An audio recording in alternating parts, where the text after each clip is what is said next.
Olá, muito bom dia para você que acompanha a programação da TV Paranaíba neste domingo. Estamos aqui começando mais um Política Cruzada. Hoje nós vamos discutir sobre as propostas de reforma tributária que voltaram a ganhar as atenções no noticiário político nacional.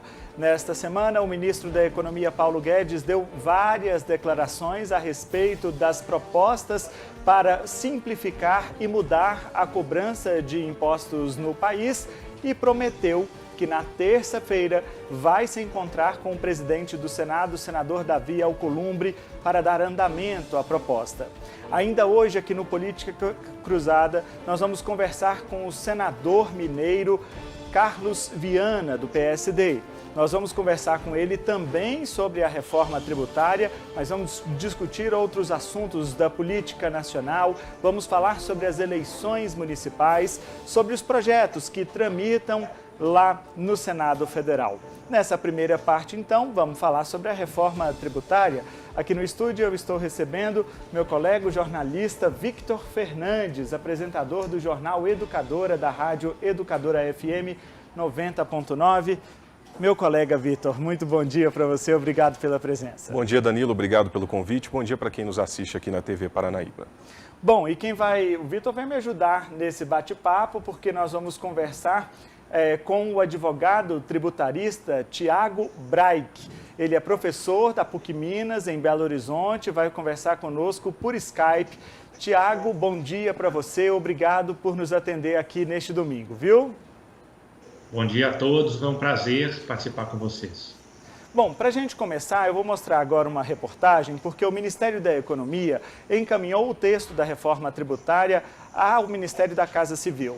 A proposta não inclui, neste momento, a criação de um imposto sobre pagamentos eletrônicos semelhante à antiga CPMF, como vinha sendo discutido. Na quinta-feira, a Câmara dos Deputados também discutiu o assunto. Desde o ano passado, os deputados não se reuniam para debater a reforma tributária. E o encontro desta quinta-feira na Câmara ainda foi sem uma proposta do governo e sem acordo com o Senado.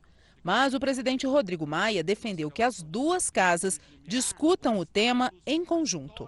Torcer para que o Senado venha junto conosco. Aqui não é uma questão de forçar, de pressionar. A nossa pressão não é nossa. A pressão é da sociedade em relação ao parlamento, porque a sociedade precisa do governo e do parlamento soluções para que a partir do segundo semestre, mas principalmente do próximo ano, nós tenhamos as condições para o Brasil voltar a crescer, para o Brasil voltar a gerar emprego, principalmente emprego formal, de carteira assinada. Esta semana, Maia se encontrou com o ministro da Economia, Paulo Guedes, para conversar sobre a reforma. Depois de tanto tempo parada, tudo indica que agora a reforma tributária vai avançar. O Ministério da Economia diz que o texto da primeira fase está pronto. Nesta primeira fase, o texto vai trazer a criação de um imposto sobre valor agregado federal. A ideia é englobar no IVA 2 impostos federais: o Programa de Integração Social, PIS, e a Contribuição para o Financiamento da Seguridade Social, COFINS. O governo espera que, com um sistema mais simples, a arrecadação aumente e a sonegação diminua. A proposta de criar um imposto de até 0,4% sobre pagamentos ou comércio em meio eletrônico, nos moldes da antiga CPMF, não fará parte desta primeira fase da reforma tributária. Pois é, deixa eu voltar agora então lá com o Dr. Tiago Braich, falar com ele pela internet. Doutor Tiago, essa proposta que o Ministério da Economia está desenvolvendo é o chamado IVA, né, que é para simplificar a cobrança dos impostos. Quer dizer, vai reunir 2 impostos federais e também existe uma segunda proposta para também englobar o imposto estadual e o municipal, no caso do ICMS e do ISS. Qual que é a avaliação do senhor sobre isso? É difícil a forma como que se cobra os impostos hoje no Brasil, né? Bem, Danilo, sem dúvida, a gente tem hoje um sistema tributário extremamente complexo, né? Principalmente com relação ao ICMS, que você acabou de mencionar. A gente tem 27 legislações diferentes, cada um com a sua forma de tributar. Então, o imposto sobre valor agregado, que é o que a gente está chamando, né, na proposta, por exemplo, na PEC 45, ele é chamado de imposto sobre bens e serviços. A ideia é justamente juntar ou unir todos esses tributos justamente para simplificar o que a gente tem hoje. Então, hoje já existem duas propostas principais, que são a PEC 45 e a PEC 110, que está sendo carinhosamente chamada de PEC 155 agora, porque foi criada uma comissão mista para analisar justamente o melhor das duas. A PEC 45, ela cria o IBS, que é o Imposto sobre Bens e Serviços, juntando PIS e COFINS, o IPI, o ISS e o ICMS. Então, ele junta 5 tributos. Essa nova proposta do Congresso parece que pretende juntar apenas 2. Não sei se seria essa a melhor estratégia, porque eu acredito que o grande desafio que hoje nós temos na legislação brasileira é justamente o ICMS, o ISS, por ser municipal, e também o IPI, que é um tributo extremamente complexo. Tá certo. Vitor, como o doutor Tiago disse, a princípio várias propostas já correram lá, correu uma no Senado, outra na Câmara, agora tem uma terceira via que o ministro Paulo Guedes está dizendo, que é a proposta do governo, que aliás é que tem mais prospecção, né, de ser efetivada, mas com uma redução menor, né? O ministro Paulo Guedes está falando em ir calmamente para poder conseguir aprovar as coisas. O ministro Paulo Guedes, ele falou várias coisas essa semana, né? Ele aborda muitos temas nas entrevistas dele, mas o que dá para perceber é que o governo realmente quer bancar primeiro essa questão do IVA federal, unindo o PIS e a COFINS, e depois avançar um pouco nos outros pontos da proposta. Resta saber, e eu queria perguntar para o doutor Tiago, se um IVA federal, inicialmente, ele já teria uma força para essa reforma tributária ganhar algum significado, porque não adianta simplificar só o federal e manter a bagunça do ICMS, dos impostos estaduais e municipais. Para o senhor, doutor Tiago, um IVA federal já seria uma solução melhor do que o que a gente tem hoje ou não? Vitor, bem, boa pergunta. Eu acredito que sim, né? Se não tiver outra forma de iniciar a reforma tributária, porque o que não pode ser feito é não começar, certo? Assim, isso é algo urgente. A gente precisa, a sociedade precisa urgentemente de uma reforma tributária. Do meu ponto de vista, englobar os outros 5, todos os 5 tributos seria a melhor alternativa, dada a complexidade, mas se não houver outra forma, eu entendo, assim, até usando um pouco, né, das palavras do Paulo Guedes, olha, se não tem outro jeito, o que a gente precisa é começar. Se o jeito de começar for justamente por meio da união do PIS e da COFINS para criar o IVA, né, porque o IVA ele é inspirado, né, nos países europeus, principalmente, eu acho que seria, sim, uma boa alternativa. Agora, doutor Tiago, o senhor mencionou aí a inspiração do IVA e o senhor tem uma experiência também no direito internacional, nessa área de tributação. Existem boas experiências no resto do mundo que podia nos dar uma bagagem, servir como exemplo ou servir como inspiração, além da proposta do IVA, coisas que a gente poderia implementar aqui, como, por exemplo, envolvendo a cobrança do imposto estadual? Danilo, sim, o IVA ele é quase unanimidade, né, nos países, na maioria dos países desenvolvidos. Eu acredito que sim, existem outras formas de você buscar ou aproximar um pouco a forma que é feita no exterior, por exemplo. Então, eu acredito que é uma pauta interessante que hoje o mercado fala muito, que é a tributação dos dividendos, por exemplo. Então, é bem provável que o Brasil passe a adotar o que, por exemplo, os Estados Unidos adotou, de certa forma, recentemente com o Donald Trump, que foi reduzir um pouco a alíquota do imposto de renda da pessoa jurídica e passar a aumentar um pouco da pessoa física. O que tem hoje no Brasil? A gente tem uma alíquota de imposto de renda muito alta e uma não tributação da pessoa física. O que deve acontecer, que de certa forma é o que acontece nos países no exterior, é uma tributação reduzida da pessoa jurídica e também uma tributação da pessoa física, de forma a distribuir essa tributação. Eu acredito que isso vai ser feito também na reforma tributária. Outro ponto seria, por exemplo, o aumento da alíquota do ITCD, que é aquele imposto sobre, de certa forma, vamos dizer, sobre heranças. Hoje o Brasil tem uma alíquota muito baixa se comparado com o exterior. A gente tem uma alíquota de até 8%. Se você for olhar Estados Unidos, Na França, por exemplo, essa alíquota pode chegar a 60%. Os Estados Unidos, 40%. Suécia, se eu não me engano, 60%. Então, o Brasil, se a gente está querendo entrar até para a OCDE, né, a gente discute muito se o Brasil vai ou não entrar para a OCDE, provavelmente essas duas regras, que são o ITCD e o imposto de renda, né, tributar os dividendos, é bem provável que eles também aconteçam. Bom, e já para a gente temperar então essa conversa, vamos trazer aqui uma fala do ministro da Economia, Paulo Guedes. Ele disse nessa semana que a reforma tributária proposta pelo governo já está pronta e será entregue na terça-feira ao presidente do Congresso, senador Davi Alcolumbre. Paulo Guedes falou sobre a reforma durante um evento para investidores. O ministro explicou que o texto contempla apenas o que une as principais pautas debatidas no Congresso: a criação desse IVA, que é o Imposto sobre Valor Agregado. Se o presidente da Câmara disser o seguinte, não vai haver imposto sobre transação porque eu não vou pautar, ele interditou um debate e ele já respondeu a sua pergunta. Vai haver imposto de transação? A resposta é não. O presidente da Câmara interditou. Pronto. Agora, se pergunta o seguinte, o que eu acho? O que eu acho dos impostos brasileiros? Terríveis, péssimos, mal formulados, regressivos, manicômio. Então, nós vamos ter que mexer nisso. Vamos mexer pelo que a gente se entende primeiro? Por exemplo, vamos falar de imposto de valor adicionado? O governo federal quer fazer. A proposta do Baleia Rossi é também fazer para estados e municípios. Então, já está na Casa Civil a nossa proposta. Terça-feira ela é entregue.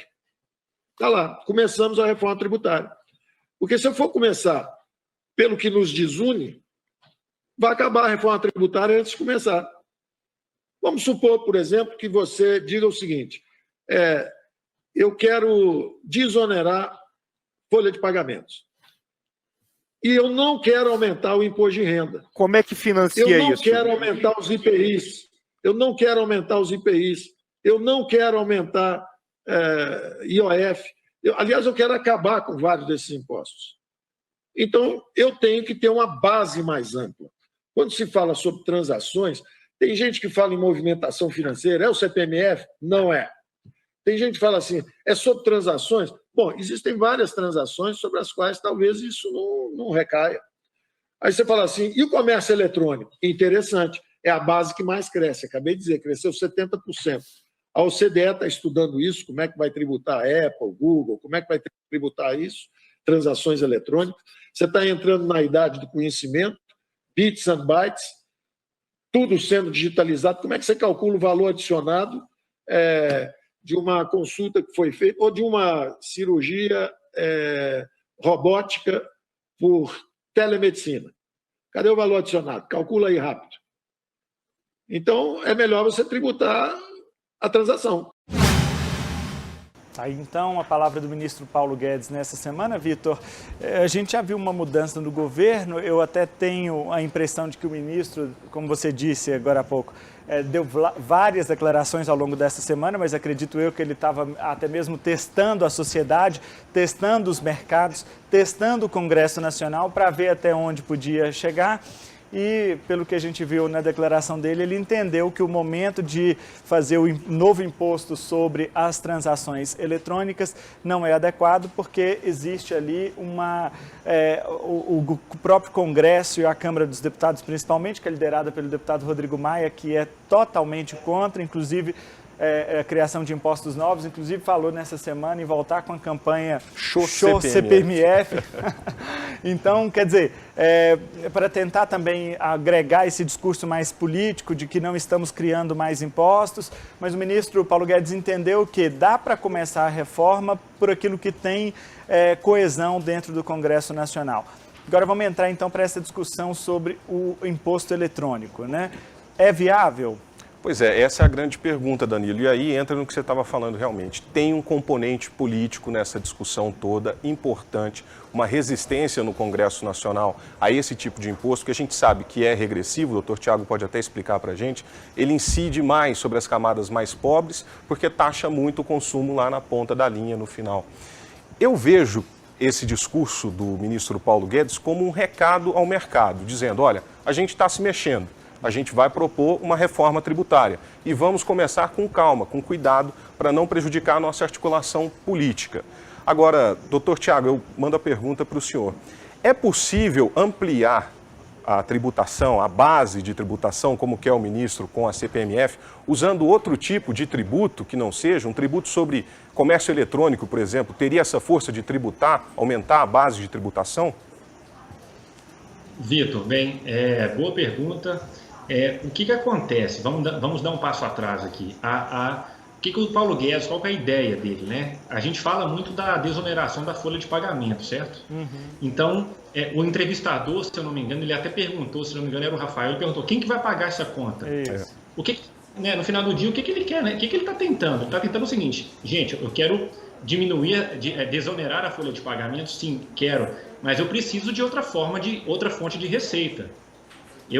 O governo precisa a gente vai viver um momento de dívida pública muito alta, então ele provavelmente vai precisar de outras formas de arrecadação.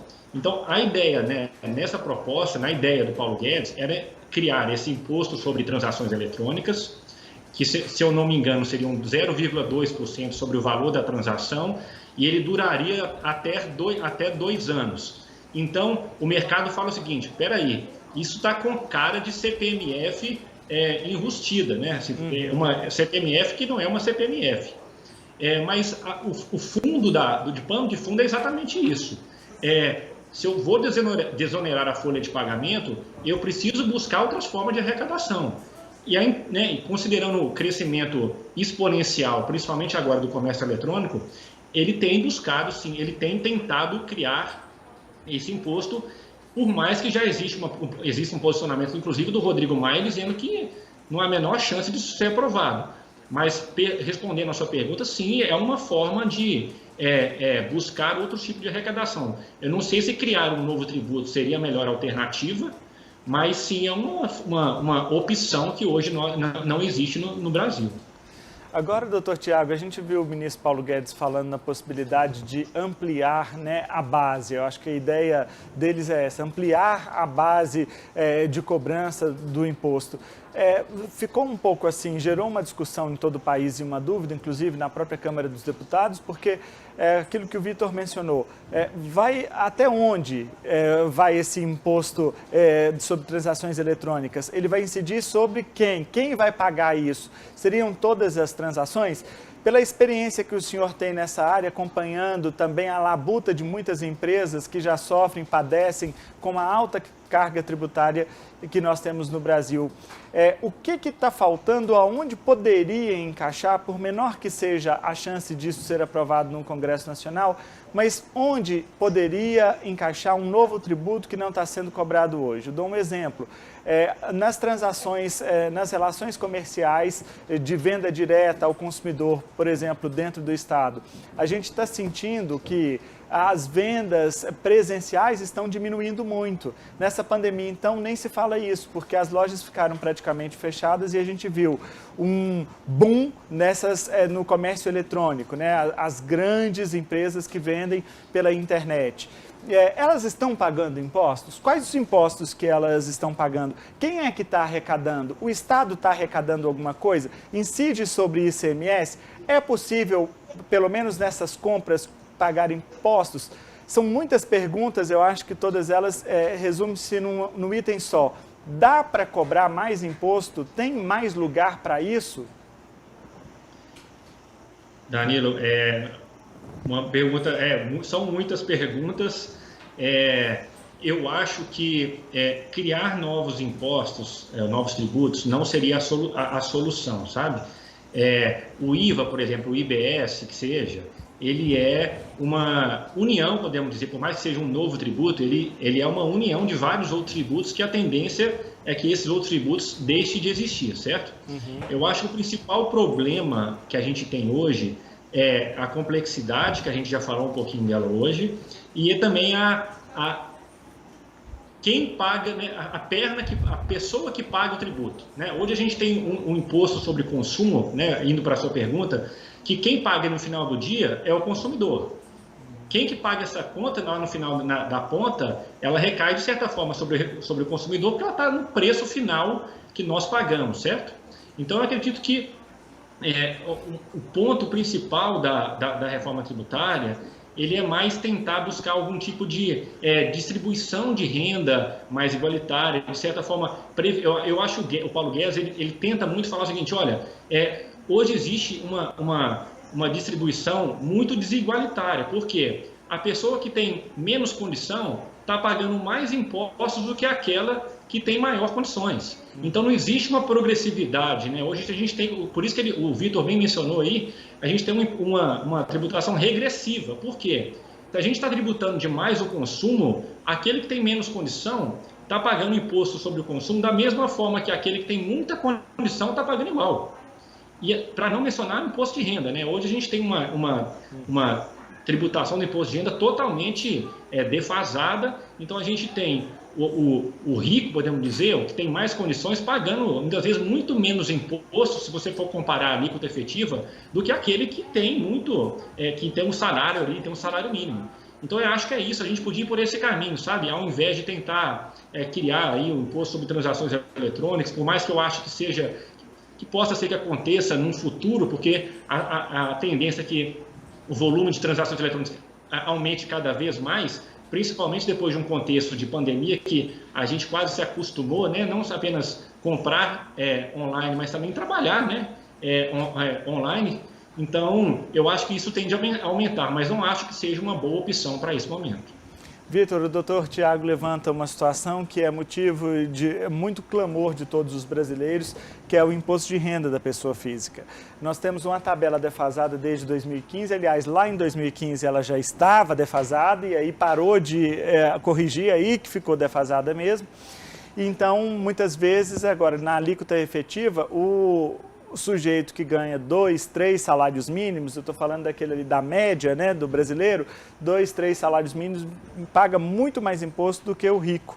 Então, havia uma proposta dentro do Congresso Nacional e, aliás, no próprio governo do presidente Jair Bolsonaro, de refazer os cálculos das alíquotas do imposto de renda. Ele tinha, inclusive, proposto inicialmente para fazer 2 alíquotas só, ou 3 alíquotas, se não me engano, para reunir uma faixa salarial, isentar aqueles que ganham até R$5.000 e depois cobrar. E aí, até agora, pelo visto, nessas declarações do ministro Paulo Guedes, o que a gente viu até agora foi uma mudança no caso do imposto de renda da pessoa jurídica, que é para poder justificar essa cobrança dos dividendos, né? É isso, Danilo. Inclusive, essa era a proposta de campanha do presidente Bolsonaro, que quem ganha até R$5.000 não pagaria impostos, e de imposto de renda, no caso, e a partir de R$5.000 teria uma alíquota fixa, se eu não me engano, de 20%. Nessa reforma tributária que está sendo discutida, que ainda está muito nublada essa discussão toda, que vai ser apresentada na terça-feira, o que a gente observa é que o ministro Paulo Guedes, da Economia, ele quer atacar lucros e dividendos, que hoje não são tributados na pessoa física, ele quer tirar a tributação da pessoa jurídica e começar a tributar na pessoa física. Agora, uma pergunta que me vem à mente, eu acho que o doutor Tiago pode esclarecer um pouco para a gente. Na prática, para o trabalhador médio, que ganha um salário mínimo, um salário e meio, que tipo de mudança ele vai poder observar na rotina dele, no dia a dia, com essa reforma tributária? O que muda, doutor Tiago? Boa pergunta. O que muda para o trabalhador, Vitor, no dia a dia? Sim, eu acredito que sim, o que pode mudar seria provavelmente, se a gente está falando de uma simplificação, por exemplo, da tributação sobre o consumo, o trabalhador que ganha muitas vezes um salário mínimo, 2 salários mínimos, né, que tem que comprar lá o pão de cada dia, o arroz, né, o pacote de arroz de cada dia, a tendência é que o que chega para ele no final do dia, o preço final da mercadoria, é bem provável que ele seja menor do que ele é hoje, né? Justamente porque a forma de tributação vai ser provavelmente diferente e inferior que é o que a gente tem hoje, né? Porque a gente tem hoje um volume de impostos sobre consumo que ele é muito grande. Então, o que aconteceria provavelmente? Se o imposto sobre o consumo reduz e eu passo a tributar, provavelmente, por exemplo, o imposto de renda da pessoa física, a tendência é que o trabalhador que ganha 1, 2 salários mínimos, ele tem uma capacidade de, muitas vezes, adquirir bens de consumo que muitas vezes hoje ele não consegue adquirir tanto. Então, isso eu vejo como um ponto positivo. Agora, a questão que é bom para a gente pensar é o seguinte: qual que é a matemática que vai ser feita se eu vou começar a tributar os lucros, por exemplo? Será que as empresas, por exemplo, vão começar a imputar esse efeito também no preço do produto, né? Como se fosse uma conta regressiva, né? Já que eu estou tributando o lucro do empresário, eu vou colocar esse impacto no preço final, né, do meu produto, para que ele, no final do dia, gere o mesmo lucro que o empresário hoje tem? Sei, mas eu acho que em termos de impacto direto para o trabalhador, seria justamente esse, Vitor. A tendência é que o produto final de prateleira, aquele do supermercado, tenha um preço provavelmente inferior do que ele tem hoje. Bom, vamos botar mais um tempero aqui nessa conversa, porque a Câmara dos Deputados considera que prorrogar a desoneração da folha de pagamentos de 17 setores da economia é uma medida que não afronta a Constituição Federal. Com essa conclusão, aumenta a chance da derrubada do veto que o governo havia imposto a essa medida. O incentivo tributário, que acabaria em dezembro, foi aprovado por mais um ano, incluído na medida provisória que permite reduzir a jornada de trabalho e o salário por causa da pandemia. No entanto, o mecanismo foi vetado pelo presidente Bolsonaro e agora o veto será analisado pelo Congresso. A mesa diretora estudou se a medida é constitucional porque a reforma da Previdência impede a criação de novos benefícios. Como a medida provisória da desoneração apenas prorroga um benefício criado por regra anterior, ele foi considerado legítimo pelos técnicos da Casa. O documento alega que a mera prorrogação do prazo de validade da substituição não pode ser considerada uma nova medida, já que as alíquotas não foram alteradas, e que o legislador pode até mesmo tornar permanentes as substituições instituídas antes da emenda constitucional. Desde 2011, empresas de 17 setores da economia adotaram a desoneração da folha, que permite às empresas contribuir menos à Previdência Social sobre a remuneração dos funcionários. As que possuem muita mão de obra pagam menos aos cofres públicos, mas, em compensação, contratam mais funcionários. Fernando Pimentel, presidente da Associação Brasileira da Indústria Têxtil, afirma que o fim do benefício atingiria em cheio as empresas justamente no momento de recuperação por causa da pandemia do coronavírus. A reoneração da folha de pagamento de 17 setores é absolutamente inadequada e sem sentido no momento em que as empresas estão procurando preservar os empregos e retomar suas atividades. Isso vai contra também aquilo que foi acordado na votação na Câmara e no Senado, assim como contra o próprio discurso do governo federal e do próprio ministro Guedes, dizendo que desonerar o custo do emprego é uma das medidas fundamentais para a geração de postos de trabalho. O parecer da Câmara dos Deputados será uma ferramenta fundamental que os legisladores poderão utilizar para uma eventual derrubada do veto presidencial. E o Congresso se articula para isso. Um documento assinado por 36 entidades já foi entregue ao presidente da Casa, Rodrigo Maia, e solicita que a desoneração seja mantida até 2021. Mais de 6 milhões de pessoas estão empregadas nos setores que pedem a derrubada do veto. Se isso não acontecer, pelo menos 1 milhão de trabalhadores correm o risco de perder o emprego. Pois é, e o ministro da Economia, Paulo Guedes, também falou sobre a desoneração da folha de pagamentos nesta semana, no evento que teve com investidores da economia. Nós não vamos aumentar os impostos. Nós estamos fazendo um programa onde a gente quer ampliar a base para mais gente pagar menos, mas todo mundo pagar. Hoje nós temos 300 bilhões de isenção do lado, são os que têm poder político que conseguem ficar isentos. Você vê que quando tem uma reoneração, quem tem poder político vem correndo e tenta escapar da reoneração. Agora, o que nós queremos é uma desoneração para todos, não é só para quem tem poder político. Da mesma forma, tem gente que tem poder econômico e vai para o contencioso. Tem mais de 2 trilhões de contencioso contra a Receita Federal. O sujeito prefere pagar 100 milhões para o escritório de advocacia do que 1 bilhão para a Receita. Então, é aquilo que eu digo, virou o paraíso dos burocratas, virou o paraíso dos rentistas, virou o paraíso do contencioso, e nós queremos ao contrário, uma economia de mercado. Bom, essa fala aí do ministro Paulo Guedes, eu quero devolver a bola agora lá para Belo Horizonte, doutor Tiago Braich, que é advogado tributarista, tem experiência para falar sobre isso para a gente, doutor Tiago. Bom, realmente é mais ou menos isso, quem tem dinheiro que vai discutindo o Código Tributário Nacional aí nos tribunais da vida e conseguem prorrogar e no final não pagar nada? Conta essa história para a gente aí na prática. Bem, o Paulo Guedes, né, a declaração dele chama atenção, né, porque ele deu diversas declarações relevantes. Com relação a esse ponto específico, o que acontece hoje, Danilo? Existe um contencioso tributário no Brasil muito grande, né, que é justamente o contribuinte que entende que não deveria pagar um tributo e a Receita do outro lado achando que aquele tributo é devido. Então, muitas vezes a forma como as leis são feitas, gera muita discussão. Então, às vezes as leis são feitas de certa forma que vai contra a Constituição do país. Então, o contribuinte, como ele deve pagar o tributo, a forma muitas vezes dele discutir esse tributo é judicialmente, infelizmente. Então, hoje a gente tem, por quê, né? Vamos buscar na origem isso.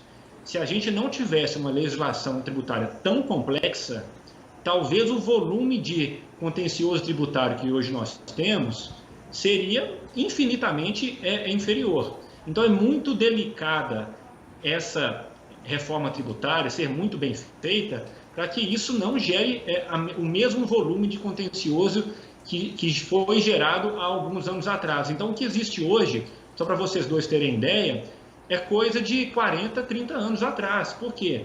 Na época que o PIS e COFINS nasceu, na época que outros tributos foram nascendo, que começou essa discussão judicial toda. Então, criar uma reforma, implementar uma reforma tributária que vai gerar novamente o mesmo volume de discussões judiciais, principalmente no ponto de vista tributário, tem que ser olhado com muito carinho, porque isso pode acontecer novamente, ou seja, uma nova era de contribuintes ajuizando ações, justamente porque a reforma tributária foi feita de uma forma muito imediata, sem pensar, sem amarrar todos os pontos que eram necessários. Doutor Tiago, é possível a gente fazer uma estatística, assim, uma conta de padeiro, se essas ações judiciais, em sua maioria, os contribuintes conseguem o êxito na justiça, uma vez que, como o senhor mencionou, a legislação tributária é muito densa, complexa e controversa, mas como é que é isso? Como é que o judiciário tem decidido? Os contribuintes estão tendo êxito nesse sentido, doutor?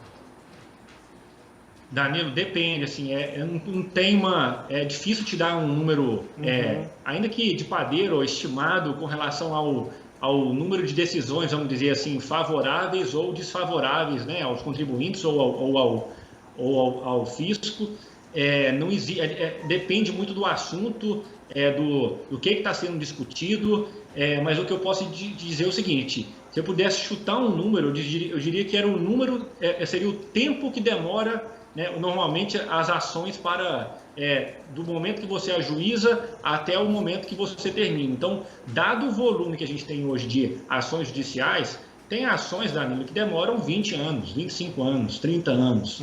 Então, assim, o tempo que normalmente demora para ser julgado é muito alto. Agora, dizer se existe 30% de decisões favoráveis, 40%, eu conseguiria até lhe dizer, talvez por assunto, mas de forma genérica aqui, fica difícil de eu te dar esse número. Uma vez eu recebi aqui, Vitor e doutor Tiago, o presidente, aliás, ele já esteve aqui algumas vezes, é o presidente da CIUB, Associação Comercial e Industrial de Uberlândia. Ele me dizia que algumas empresas, o que se gasta com funcionários para cuidar da arrecadação tributária, quer dizer, tem que ter um departamento todo cheio de funcionários trabalhando para conseguir pagar os impostos que o governo cobra. Não basta só pagar, tem que calcular e tem que fazer certo. E esse funcionário custa caro. Principalmente porque, em se tratando do regulamento do ICMS, o de Minas Gerais é um dos mais complexos que existem, cheio de regras, e aí o imposto que cobra por fora, cobra por dentro, substituição tributária, cobra na saída, cobra na entrada, e a alíquota é diferente, meu Deus do céu. E isso gera uma discussão muito grande e às vezes vai vir o contencioso que o Dr. Tiago e o ministro Paulo Guedes mencionaram, porque diante de tantas controvérsias e dúvidas, muitas vezes a empresa acaba errando mesmo. Sim. Ou o fiscal tem uma interpretação distinta daquilo que a empresa teve, né? Então acaba indo para a justiça. Mas o ministro falou um ponto relevante, Vitor, eu queria jogar a bola para você nesse sentido, e a gente vem todos os dias noticiando lá no Jornal Educadora, da Rádio Educadora FM, Sim, o desespero e agonia das empresas para conseguir honrar com os compromissos, principalmente nesse momento de pandemia agora. Nós tivemos algumas medidas adotadas pelo próprio governo na tentativa de dar um socorro a essas empresas. Teve aquele PESE, que é aquele programa de financiamento para pagar a folha que não vingou, depois veio o Pronamp, que acabou decolando mais. E outras medidas para ajudar, como, por exemplo, a medida provisória 936, que suspendeu os contratos de trabalho, reduziu a jornada de trabalho e o governo compensou. Mas agora a gente está falando de desoneração da folha de pagamentos. Os empresários dizem que contratar um funcionário fica muito caro porque as despesas que tem com ele muitas vezes chega a 70%, 80% do valor do salário que ele vai receber de fato ali no final do mês. E isso dificulta também as novas contratações e a manutenção desses empregos. O ministro Paulo Guedes fala em fazer uma compensação, quer dizer, talvez tirar das empresas, né, diminuir a carga das empresas, mas aí aumentar a base de arrecadação e aí o que a gente já falou agora, cobrar esse imposto eletrônico sobre as movimentações eletrônicas. O que eu queria saber é o seguinte, a desoneração em si, a gente está falando de 17 setores da economia especificamente. Esses setores, o ministro Paulo Guedes diz que são setores que têm habilidade política, força política ou poder econômico para conseguir convencer o Congresso Nacional a aprovar as desonerações. Ao mesmo tempo, ele diz que o valor, o montante dessas desonerações é muito grande e gera déficit nas contas do governo.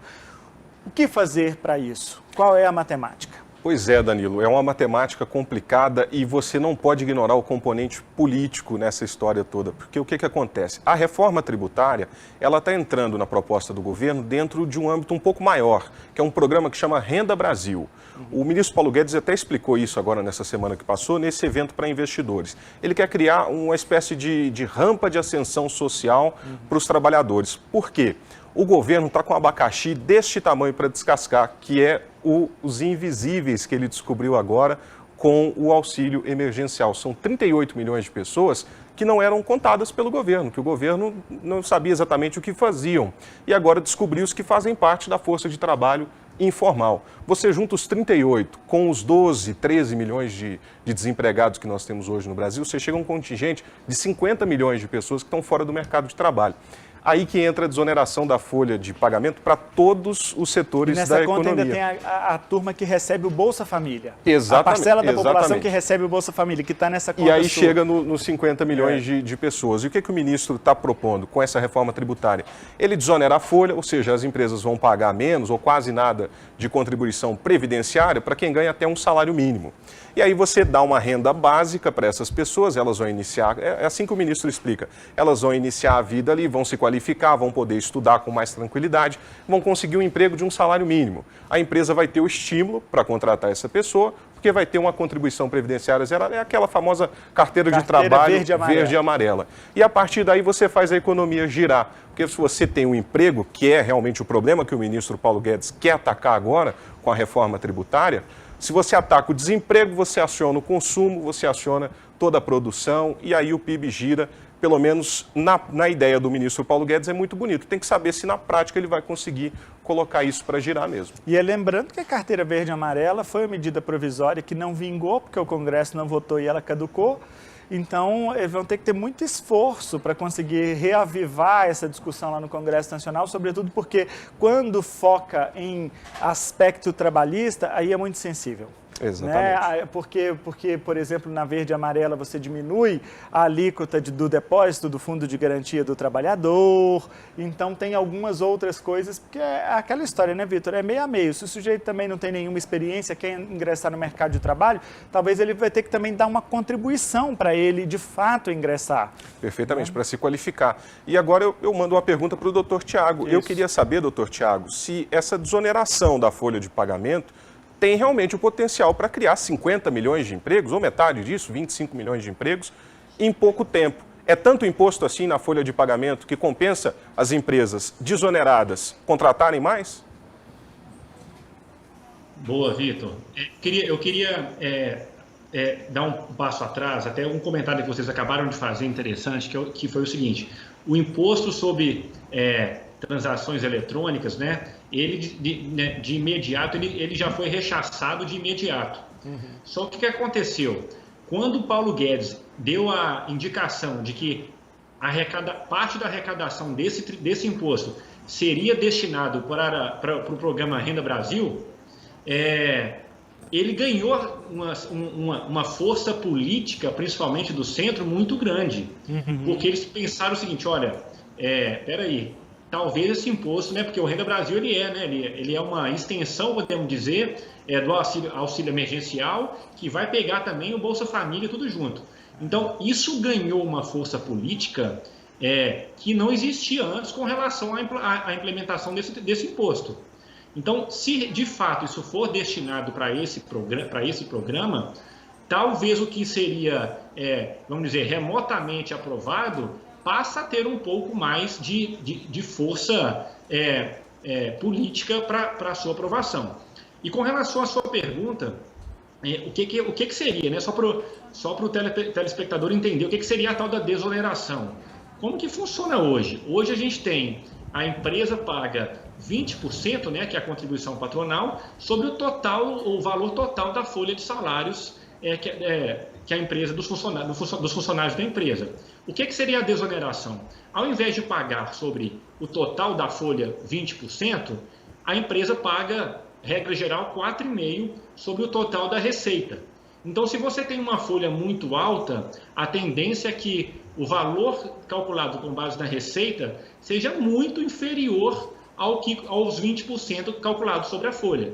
Por isso que é chamado de desoneração. E ele é aplicável apenas, como vocês bem disseram, como o Danilo bem disse, apenas para 17 setores de economia, né? Construção civil, tecnologia, transporte, entre outros.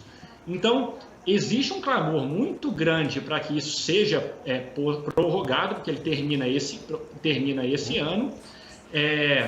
Mas eu entendo, sim, que ele pode, sim, gerar, Vitor, muitos empregos. Por quê? O custo é muito elevado. Então, assim, de um lado, se você acaba com ele gera, de certa forma, desemprego. Por quê? O custo do funcionário, ele vai se tornar, provavelmente, muito alto. Então, a tendência é que as empresas passem a rever a folha de salários, porque o custo por funcionário passa a ser muito maior. Por outro lado, se você tem uma postergação, ou muitas vezes até uma desoneração maior, isso vai permitir, de certa forma, que o caixa das empresas tenha algum tipo de alívio e, consequentemente, você passe a poder contratar mais pessoas. Se vai ser 50 milhões de pessoas, 30 milhões de pessoas, fica difícil de dizer. Mas que ele gera um impacto no caixa, inclusive vários dos clientes que nós atendemos aqui do escritório recolhem com base na contribuição patronal sobre a receita bruta, que é essa da desoneração, estão super preocupados com isso, porque sabem justamente do efeito que isso causa e da relevância desse custo para a operação. Então, sim, respondendo a sua pergunta, eu entendo que ele traz, sim, de certa forma, uma potencial chance de contratação, de empregabilidade, principalmente pós-pandemia, que a gente espera que a economia volte de uma forma bastante acelerada. Doutor Tiago, a gente está falando da desoneração para alguns setores, né? São 17 setores, só que a gente tem aqui, por exemplo, em todo o Brasil, e aí o senhor falou, a alíquota é de 20% para o INSS, né? Para a Previdência, a parte patronal que as empresas pagam. E aí, o ministro Paulo Guedes fala o seguinte, não, beleza, vamos fazer uma desoneração, mas mais ampla, para atingir todo mundo. Então, a ideia dele é diminuir essa alíquota patronal para todos ou quase todos os setores da economia. Na sua visão, pela sua experiência aí no escritório da advocacia tributária e tudo mais, é possível fazer ou propor uma desoneração na folha de pagamentos, na Previdência Social, a parte patronal, de uma outra forma, talvez com alíquota menor, ou talvez que não fosse por setores econômicos, mas pelo nível de faturamento, a quantidade de funcionários, ou um estímulo, a empresa que estiver contratando mais, diminui, na medida com que ela para de contratar, ela paga uma alíquota maior. É possível pensar nessas alternativas, doutor Tiago? Boa pergunta, Danilo. Assim, bom comentário. Assim, eu nunca cheguei a pensar dessa forma. Eu acho que pode sim ser uma alternativa você pensar em o contrato verde e amarelo que vocês acabaram de mencionar, de certa forma, foi uma tentativa de incentivar a contratação, certo? Eu acho que talvez pensar numa algum tipo de benefício tributário, que seja algum tipo de regime que cria algum tipo de incentivo ao número de empregados, pode ser que seja uma alternativa. Eu estou tentando, enquanto eu estou falando aqui com vocês, eu estou tentando pensar como que é feito normalmente no exterior. Mas pode ser que seja uma alternativa, sim, pelo volume de contratações que você fez durante o ano, ou então, por exemplo, pelo número de empregados que não foram demitidos, você ganha algum tipo de, não sei, benefício no imposto de renda, por exemplo, uma dedução sobre alguma coisa. Pode ser que seja uma alternativa, sim, Danilo. Assim, é algo bem interessante a ser pensado. Talvez, por exemplo, ir para uma linha de progressividade dos 20%, que eu acho que é um valor muito alto, né, que é pago para a Seguridade Social, então, para a Previdência Social, desculpa. Então, pode ser, sim, que seja uma forma de buscar aliviar um pouco e talvez incentivar a contratação de novos empregados. Vitor, não é fácil não, são muitos números, muitos Is, muitas letrinhas, né? A gente está falando aqui PIS, COFINS, ICMS, ISS, ITCD, ITBI, meu Deus, é muito I. Mas, Vitor, olha, muito obrigado, viu, pela sua presença aqui conosco, enriquecendo, claro, o nosso debate. Lembrando do Jornal Educadora, né? Segunda a sexta, lá nos 90.9 da Educadora FM. Às 7h30 da manhã, a gente espera todo mundo lá amanhã, Danilo. Obrigado pelo convite, conte sempre. Muito obrigado. Doutor Tiago Braich, também advogado tributarista, falando aqui conosco, direto de Belo Horizonte. Doutor Tiago, muito obrigado, viu, pela sua contribuição aqui com os telespectadores do Triângulo Mineiro. Obrigado, pessoal. Bom dia a todos. Bom dia, Danilo. Bom dia, Vitor. Bom, e você fica aqui conosco, Política Cruzada vai fazer um pequeno intervalo comercial. Na volta, nós vamos conversar com o senador de Minas Gerais, Carlos Viana, do PSD. Eu vou comentar também com ele sobre essa reforma tributária que a gente está discutindo aqui, como que as coisas estão caminhando politicamente lá no Congresso Nacional, como deve ser agora os próximos passos para essa discussão e também outros assuntos da agenda política nacional e local, inclusive das eleições municipais. É um minutinho só, a gente volta já.